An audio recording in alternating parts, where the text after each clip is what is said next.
Made in India या फिर assembled in India, आखिर चल क्या रहा है हमारे देश में, आज उसके बारे में बात करेंगे, स्पेशली स्मार्टफोन को लेकर। क्योंकि स्मार्टफोन में हम अक्सर बॉयकॉट चाइनीज प्रोडक्ट के बारे में बात करते हैं और स्पेशली स्मार्टफोन में ही। तो आज हम इसके बारे में बात करेंगे और कितना ये सच है मेड इन इंडिया का और क्या सच है उसके बारे में बात करेंगे। तो hi guys, I am Sunny and you are watching Sunny talk. That means something new, wait and watch.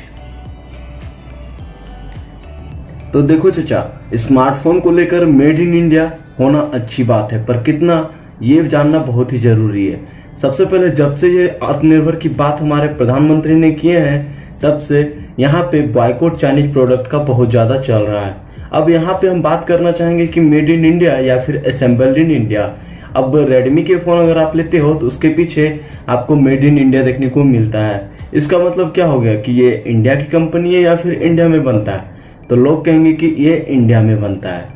अब इंडिया में बनने का भी इसके पीछे एक कारण है। अब क्या, तो देखो, सबसे पहला जो कारण है इंडिया में प्रोडक्ट बनने का, कोई भी स्मार्टफोन का, उसका कारण ये है कि यहाँ पे टैक्सेस कम लगते हैं। अगर कोई भी प्रोडक्ट बन के अगर इनपुट होता है, मतलब इंपोर्ट होता है हमारे कंट्री में, तो उसका टैक्सेस 15 से 20% लगता है। और अगर किसी फोन के पर्टिकुलर पार्ट को डिवाइड करके अगर इंपोर्ट करते हैं और उससे मैन्युफैक्चर करके फिर लास्ट में हम बेचते हैं, तो उसका जो टैक्सेस होता है वो 12% हो जाता है। मतलब 3 से 8% यहाँ पे सॉलिड कंपनी को बच जाता है।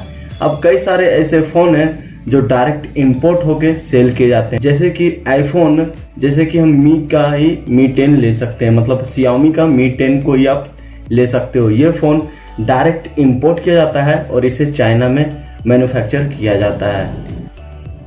तो ये सारे फोन को हम असेंबल्ड इन इंडिया कह सकते हैं, क्योंकि यहाँ पे सिर्फ असेंबल किया जाता है बाहर से प्रोडक्ट को इंपोर्ट करके। यहाँ पे 10% ही प्रोडक्ट मैन्युफैक्चर किए जाते हैं पूरा का पूरा, और 90% बाहर से इंपोर्ट होता है। अब इसमें मेन पार्ट जो होते हैं, जैसे कि प्रोसेसर, डिस्प्ले और कई सारे ऐसे पार्ट होते हैं फोन के जो बाहर से ही इंपोर्ट किए जाते हैं, सिर्फ और सिर्फ यहाँ पे, जिसे हम असेंबल कर सकते हैं, जिसे यहाँ पे सिर्फ तैयार किया जाता है और इस तरह से फोन को यहाँ पे सेल किया जाता है। तो देखो चाचा, ये सारी चीजें को देख के ना एक चीज समझ में आता है कि हम पूरा का पूरा मेड इन इंडिया नहीं हो सकते हैं। अब इसके पीछे एक और कारण है, समझने की कोशिश करते हैं। अब किसी भी फोन को बनाने से पहले उसे R&D किया जाता है, मतलब रिसर्च एंड डेवलपमेंट किया जाता है। अब यहाँ पे Xiaomi ले लें या फिर Oppo या फिर आईफोन का फोन ले लें, अब ये सारे फोन को पहले रिसर्च किया जाता है। अब अगर हम आईफोन का ही लेते हैं तो वो यूएस में रिसर्च होता है, सिर्फ आपके और हमारे कंट्री में लाके बेच दिया जाता है। और अगर हम बात करते हैं ओप्पो, वीवो, MI के फोन, तो इसके भी रिसर्च जो होते हैं वो चाइना में होता है, सिर्फ यहाँ पे लाके मैन्युफैक्चर किया जाता है।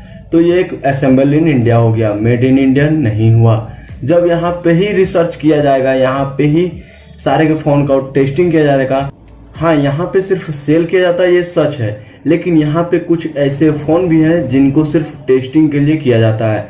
जैसे कि हम मान लेते हैं MIUI या फिर ColorOS, जो हमारे फोन में सॉफ्टवेयर अपडेट आते हैं Realme, Xiaomi की तरफ से, उसका सिर्फ यहाँ पे टेस्टिंग किया जाता है सबसे पहले कुछ फोन में, उसके बाद आपको दिया जाता है। अब इसका जो सॉफ्टवेयर कोडिंग वगैरह जितना भी होता है वो सारा इंपोर्ट किया जाता है चाइना से, यहाँ पे सिर्फ आपको भेजा जाता है, मतलब वहां पे कोडिंग किया जाता है चाइनीज कंट्री में और वहां से आपको सिर्फ दिया जाता है, मतलब खाना बनाया वहां पे गया, सिर्फ आपको लाके बेच दिया गया। तो इस तरह से यहाँ पे ये फोन दिया जाता है। अब इसे आप मेड इन इंडिया ले लो या फिर असेंबल इन इंडिया, ये आपके ऊपर है। तो देखो चाचा, घुमा फिरा के अगर बात ना करूँ ना, तो मेड इन इंडिया होना इतना आसान नहीं है। अगर मेड इन इंडिया हम पूरी हो गए तो शायद कोई भी हमारे फोन को नहीं लेगा, क्योंकि अगर आप कोई भी फोन बनाओगे तो एंड्रॉयड बनाओगे और एंड्रॉयड में इंडिया का नहीं है। और अगर आप एंड्रॉयड नहीं बनाते हो तो गूगल का प्रोडक्ट नहीं रहेगा, और अगर गूगल का प्रोडक्ट नहीं रहेगा तो उसमें यूट्यूब नहीं रहेगा, आपका गूगल के किसी भी प्रोडक्ट नहीं रहेंगे और शायद आप ये वीडियो उसमें नहीं देख पाओगे। तो इसलिए पूरा का पूरा मेड इन इंडिया इम्पॉसिबल है होना, और शायद हो भी जाए तो कहना अभी इतना आसान नहीं होगा। तो बस ये थी कुछ बातें मेरी, आपको कैसा लगा कमेंट करके जरूर बताइएगा। आई होप कि आपको समझ में आया होगा कि मैं आपको क्या समझाने की कोशिश कर रहा हूँ, असेंबल इन इंडिया या फिर मेड इन इंडिया। तो बस आज की इस वीडियो के लिए इतना ही। उम्मीद है कि आपको वीडियो पसंद आया होगा। अगर वीडियो पसंद आया होगा तो ठोको लाइक, और ना पसंद आया तो डिसलाइक ठोको। और अगर आपके दिल और दिमाग पे किसी भी तरह का कोई भी सवाल हो तो उसे कमेंट करके जरूर बताना। और साथ ही साथ इस वीडियो को शेयर कर दो अपने दोस्तों के साथ, अपने घर वालों के साथ। मिलते हैं इसी तरह के एक और इंटरेस्टिंग वीडियो के साथ, तब तक के लिए बाय।